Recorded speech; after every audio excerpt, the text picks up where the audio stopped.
So this is an image of what your package will look like when you order the Addi Express machine.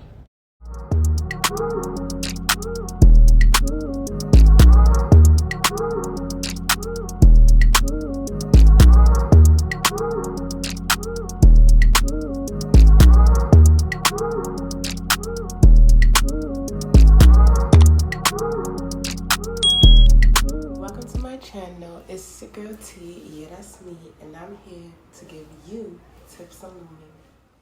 So this is my Addi Express machine, and first I'm going to explain the different parts.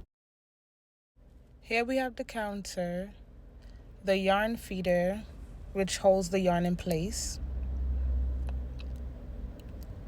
46 pegs, including 3 black pegs in the beginning, so you know where to start and you know where to stop when completing your project. Also, this is the crank handle.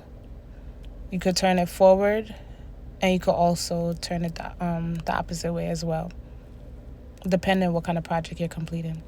This is the control panel. When you click it up, it's for flat panels, and when you click it down, it's for circular patterns. So yeah, lastly, these are just like the basic tools you would need. So I hope I explained it good enough for y'all to get a little gist of the different parts of the Addi machine. I will be demonstrating how to cast on, cast off, and completing a project in my next video, so you want to stay tuned for that. So yeah, like, subscribe, and hit that bell because the girl is coming with more.